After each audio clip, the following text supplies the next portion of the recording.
Good morning, everyone, and happy Wednesday. Thank you so much for stopping by. This morning, we are taking a look at the all-new GSO 5.5 or 5.1 Lite, as I am starting to call it here in the shop. This is a 5.5-inch design, and it is like a diet version of our larger GSO 5.1, which will shortly be renamed to the GSO 5.7 according to our new naming convention. This is more of a lighter duty version of the 5.1, and it's going to be great for those folks with a smaller to on the large side of a medium hand. This knife is very, very close to our original 5.1. With the exception, we're going to go with a 170 thick grind stock and then a lower grind similar to the 5.1 to keep that relative geometry and that relative durability pretty similar to its larger cousin. This is just going to be a lighter duty version. It's going to be great for camping, hiking, when you don't need that larger one tool option. I think this is going to work out really, really nice for most folks. And then we'll be able to preserve that larger cousin for those people that want more of a survival one tool option. So right now I'm going to take a closer look at it. I do apologize. Throughout the history of my company, if there's anything that's nice that anybody has ever wanted, I've just given it or sold it to them. I've never held anything back for myself along this journey.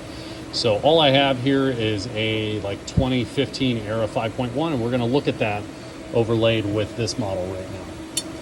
So I'm going to line this up, and you can see here, other than some design differences here as we have developed ourselves as a company and now a manufacturing company, this is a very, very close representation of that original design, just cleaning up some of the aesthetics and ergonomics just based on what we've learned the last 10 years of doing this. So if you liked our oldest 5.1, you're going to love the new 5.5. So, and then just another comparison, this is our current 5.1 that is soon going to be renamed to the 5.7 just so that it fits our naming convention and people understand what size it is better. This is a great, great knife. It's just a little more robust. And then some of the folks with the smaller hands, they've given some feedback that the handle's too long. I don't believe that just because it gives me lots of gripping options and I have a really clear workspace while using the knife. It's been very comfortable, but for those wanting a smaller knife or a smaller, more compact package, or you just have a smaller hand, this is almost the exact same profile, just lightened up a bit. So we've got less handle length, recontoured there for that shorter handle length.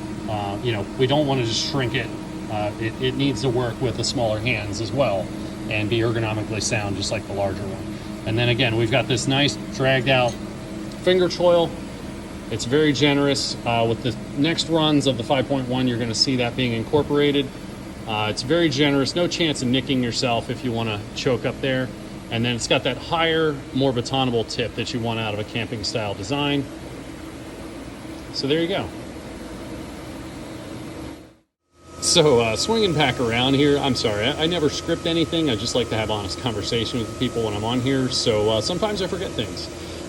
It's another small detail that won't mean a lot to some people, but I know it is important to me, and some other folks out there have mentioned it. Like everything else we're starting to do, we do have that nice radius machine feature here in the finger choil. It's really comfortable, just cradles your fingers so nicely. So if you're looking for a lighter duty version of more of a campy design here, we've got the new GSO 5.5. We'll be getting that up on the site with the new specs and everything shortly, and you'll be seeing some more updates on this. If you already have a GSO 5.5 on order, you can keep it as it is, or if you decided you like this 5.3, you can swap over to that with no additional charge. I know some of you have waited as we've been getting ourselves established as a manufacturer, working through some of the struggles of that. So whichever design you choose, we're here for you. So some of the differences here, they're very similar, but like I said, this is the more campy design at 170 thick. It does have a relative grind geometry similar to its larger cousin, so it does have a lot of that same 5.1 durability, just in a scaled down package. And then if you're looking for more of a sear style design where it has to do a little more, we have the 5.3. It's a little shorter, more bulldoggy. It's a 180 thick. It's a little bit thicker than this model with that strong spear point and the lower strong grind. So this is going to have a higher ultimate failure threshold than this by a little bit, and then it's a slightly more compact package than this overall. The 5.3 shares the same handle as the GSO 4.7, and it's a little more compact than even this for those folks where real estate matters and you still need a really durable, high-functioning tool. We've got the 5.3, or if it needs to be any smaller, you can go with the 4.7 where we ditched the finger choil. So we got lots of options coming up, and I'm very, very excited to share it with you. Anyway, have a great day, and thanks so much for stopping by.